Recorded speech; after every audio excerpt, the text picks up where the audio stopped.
Hi there, I'm Bernadette Smith. I'm a keynote speaker and writer. Welcome to 5 Things in 15 Minutes, my weekly show where I bring good vibes to DEI. Listen, folks, there's plenty of bad news out there. This show is about the good stuff, real progress, real stories, and ideas that show you what's possible in making your work and life more inclusive. The world needs proof of positive change. In this week's episode, I'm joined by Karen Coyne, she, her, president of Clarity Planning, host of the Money Without Math podcast, unofficial spokesperson for healthy menopause, and a slight tennis addict. This week, our conversation is about women breaking symbolic ceilings, deaf led service innovation, transformational philanthropy, and more. I'm going to re record that. This Okay. week, our conversation is about women breaking symbolic ceilings, deaf led service innovation, transformational philanthropy, and more. Karen, welcome to the show. Bernadette, thank you for having me. This is going to be so fun. I am really grateful to have you here. Can you tell folks a little bit about yourself? Yeah, well, you covered it. I'm a menopause crusader when I'm not acting as a full-time financial planner and podcast host. And I am slightly addicted to tennis, as you are slightly addicted to pickleball. Yes, we love those racket sports, don't we? The way they And I'm in bring Maryland, by the way. Yes, great. Well, I would love for you to kind of help folks see the line between your work as a financial planner and the work of inclusion. I mean, help folks kind of make that connection. Help me be able to talk about it a little bit better. Oh, yeah. I mean, this could be an entire episode, so I'll try to keep it brief. But, I unlike you and some of the guests that you've had on the show, I'm not exclusive, don't work exclusively in a DEI space, but I do see that there are so many opportunities for that. And one is just by kind of creating a safe place for people to come as they are with regards to their money, which happens to be very connected to every other aspect, of your life. And like just one kind of tidbit in particular, when I think back to one of my earliest clients who's still a client today, when we very, very first met on our initial phone call, she told me that she had a roommate. And mind you, this is a grown woman in her 50s at the time telling me that she has a roommate. Hmm. For me, it was, quickly a realization that she had to feel out whether or not this was a safe space to share further personal information Mm. about her and her financial situation. But, her very personal financial situation was not traditional. And so that really stuck with me, about how eventually, yes, she was able to tell me her whole story and that she was partnered. And as I mentioned, we're still working together decades later.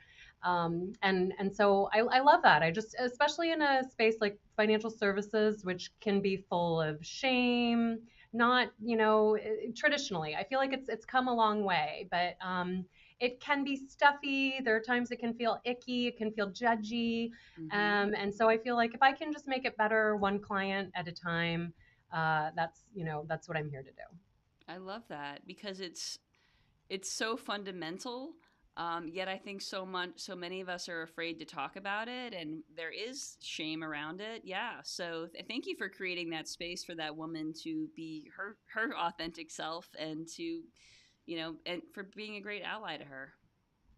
Yeah, thank you. Yes, and then help support diversity and inclusion because we live in a diverse world, and we will all be better for it when, we're able to work with people that we can relate to and be honest. And I think especially when it comes to something so deeply personal like your finances, it's really important to have someone, not just someone that has knowledge and expertise, but someone that you're going to feel comfortable calling the phone or picking up the phone, or going to visit, and being truly honest about maybe something that's very difficult.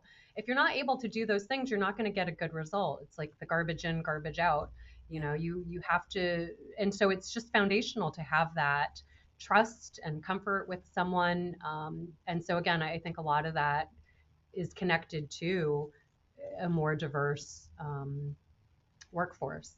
Yeah, absolutely. And people have to feel like they can be themselves in order to trust you.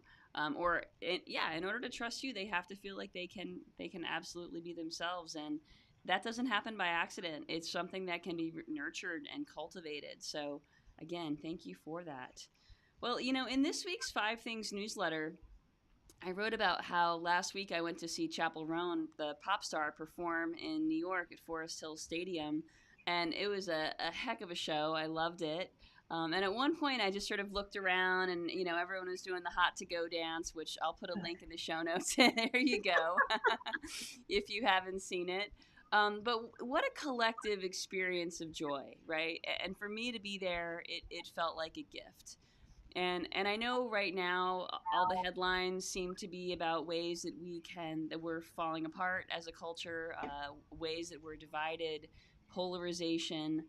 But I don't know about you, but I would much rather talk about the ways that we can come together, about the Yes. ways we can find joy. And I I know that love yeah, love that you're doing that. yeah. I mean, one of the ways that's pickleball has helped me, right, to overcome loneliness and to find a sense of belonging. And I think it can be built, right? I think it actually can be cultivated. So, how are you finding belonging these days, Karen? Oh my. You know, not to harp too much on menopause, but I do feel like that is somewhere where I've been very vocal about just the realities of being in this stage of life. And in part because the generation before us, they just didn't talk about it. Mm-hmm. And granted, they weren't set up.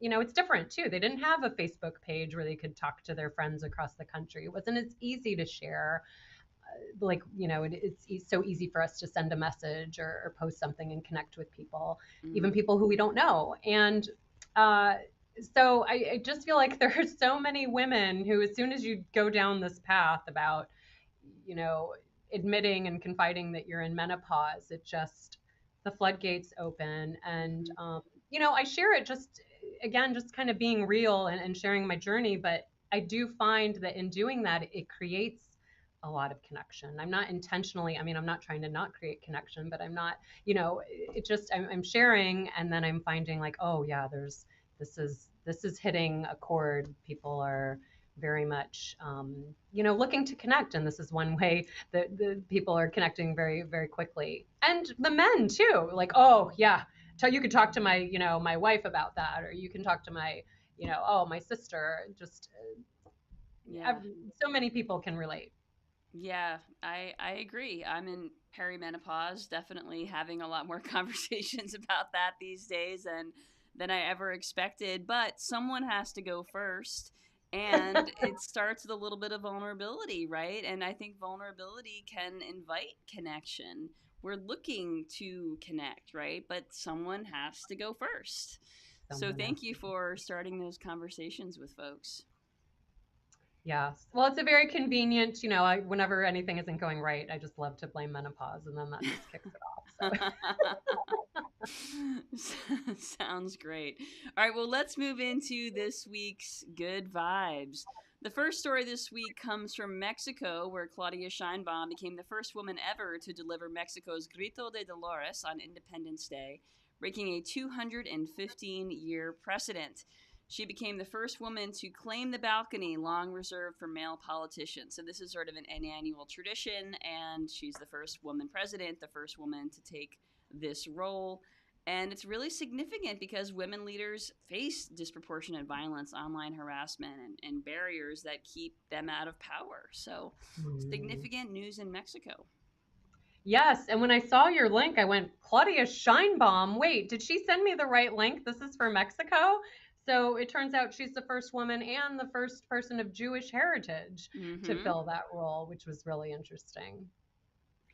It is really interesting. And, I think that it's so representation is so important, right? But I think it's also important to kind of see the different layers of identity that people have, and kind of be aware of the additional things that folks with multiple marginalized identities have to go through in order to really get to that place, get to that pinnacle. So, she has a lot of And I thought, this is so great because this is something where it's okay, she's coming from a marginalized uh, community, but is she giving an unfavorable advantage to that community? Is this a zero sum situation where someone is benefiting, but someone else's rights are being taken away? And no, the answer is no. This is something that maybe someone else with a different lens on life might mhm, not have seen the need for, might not have felt like was as compelling. But because of that background and that lens, um, she was able to help bring that forward and then benefit the community. exactly. So I just think that's a great example of how bringing that diverse lens can help. And it's not singling out any groups. It's actually making a case for the greater good. Love it. Absolutely. And it is the greater good when we invest in those who need the most. It ultimately benefits all of us. All right, the Mm. second story this week comes from Dialogue Express Cafe in London, where every barista is deaf or hard of hearing, and every customer must order in British Sign Language. But there are touchscreen tutorials on little screens as you wait in line to order. I love this. It's not about accommodating folks, it's really about kind of resetting who holds the power. It's very cool. Oh my gosh, I loved this. I loved everything about this. And I thought it was so interesting too that your takeaway was about resetting the power. I was like, Mhm. ooh, I like when I first read it, I didn't see it through that lens. I was thinking like, okay, here's a great crossroads where you have opportunities for people that might otherwise not have the opportunity. You have people able to experience something that they might otherwise never be able to experience. Hmm? Um, and then additionally, have you seen the movie Relay? No. It didn't, I'd never heard of it. I just happened upon it this weekend, actually, just watched it this weekend. And the name Relay refers to this deaf relay communication system that is real, that exists in the real world. And so there's kind of a nod to the deaf community, in the movie with that, which again, I think like through something like that, folks might not realize that this exists, that these technologies exist, and how you can communicate with someone who's maybe deaf or hard of hearing or has some other disabilities. But yes, I loved this story. How cool! Yeah, and I think that it also kind of destigmatizes sign language, or not that it's got a big stigma, but it kind of normalizes it in a way, and I think that's significant as well. Hmm. All right, the third story this week comes from Mackenzie Scott, who just gifted $70 million to the UNCF, pooling support across 37 historically black colleges and universities. So, unlike restrictive grants, this is an endowment, which is all about long term growth and long term equity. So, HBCU endowments are a fraction of predominantly white institutions. So this is pretty, I mean, this is a huge, huge deal. Yes, again, great stuff. When I saw this last week, I thought, good for you, Mackenzie.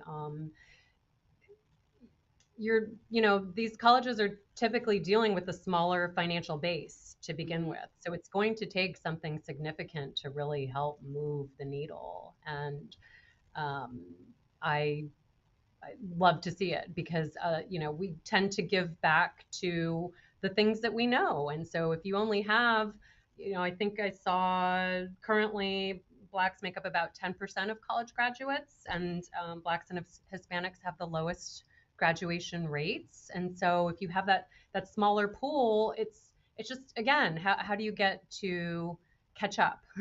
How do you Hmm. get to catch up without some help? So I Yeah. thought this was great stuff.